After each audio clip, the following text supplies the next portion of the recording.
네, 1월 11일 화요일 오늘은 요한복음 3장 1절부터 21절까지의 말씀을 함께 같이 읽겠습니다. 예수님이 성전 뜰에서 일으킨 사건은 단박에 예수님을 예루살렘에서 가장 핫한 사람으로 만들어 주었습니다.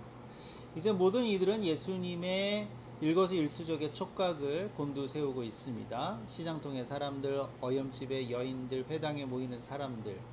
그러나 가장 은밀한 곳에서 가장 민감하게 예수님을 바라보고 있는 사람들이 있었는데요. 그 사람들은 바로 종교 지도자들이었습니다. 아, 하지만 그 종교 지도자들 중에서도 비록 소수임에도 불구하고 진심으로 진리에 목말라 하는 사람들도 있었습니다. 그중 하나가 바로 니고데모입니다. 그는 종교 지도자들 중에서도 지도자의 위치에 있는 사람이었습니다. 그럼에도 불구하고 그는 여전히 사람이 어떻게 거듭날 수 있는가, 즉 어떻게 다시 태어날 수 있는가에 대한 궁극적인 질문에 여전히 해답을 찾지 못하고 있었던 것 같습니다.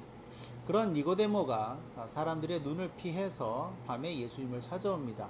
그리고 이렇게 물어봅니다. 사람이 나이가 들었는데 어떻게 다시 태어날 수 있습니까? 어머니 뱃속에서 또다시 들어갔다가 태어날 수는 없지 않습니까?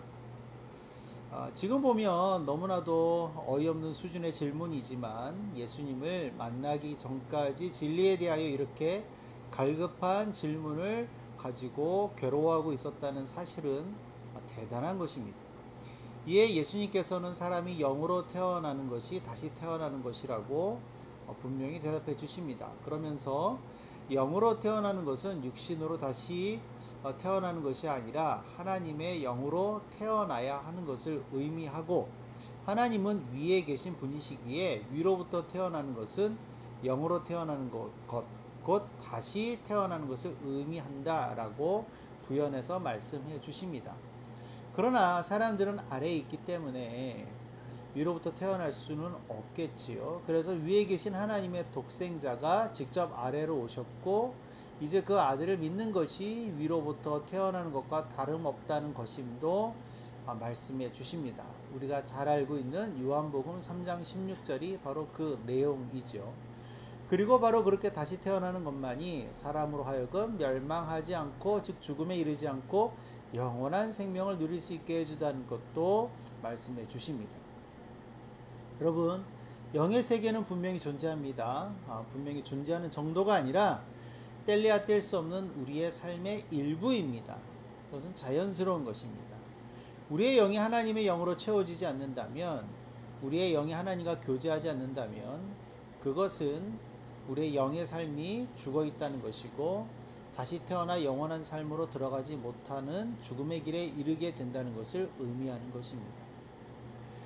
요즘 제가 즐겨보는 프로그램이 있는데요. TV 프로그램이 있는데 바로 Sing Again이라는 프로그램입니다. 노래 오디션 프로그램입니다. 오디션을 통해서 무명 가수들에게 다시 노래할 수 있는 기회를 부여해 주자는 것이 이 프로그램의 취지인 것 같습니다. 그래서 그런지 정말이지 무대와 청중들을 갈급해하던 무명 가수들이 무대 위에서 조명을 받으며 노래하는 순간 다시 살아나는 그 장면들을 수도 없이 그 프로그램에서 볼 수 있게 됩니다. 그럴 때마다 매번 새로운 감동이 있다는 것도 정말 신기할 정도입니다. 노래가 그들을 거듭나게 하고 그들에게 새 생명을 불어넣어 준다면, 하나님의 영이 우리를 거듭나게 하고 우리에게 새 생명을 불어넣어 줄 수 있습니다. 그들에게, 노래하는 사람들에겐 Sing Again이라면 하나님을 믿는 우리들에게는, 예수 그리스도를 믿는 우리들에게는 Born Again입니다. 그것을 위해서 하나님의 독생자 예수 그리스도께서 우리에게 오셨고 우리에게 하나님의 영을 불어넣어 주셨습니다. Born Again, 날마다 하나님의 영으로 다시 태어나는 우리가 되기를 소망해 봅니다. 오늘도 복된 하루 되세요. 샬롬.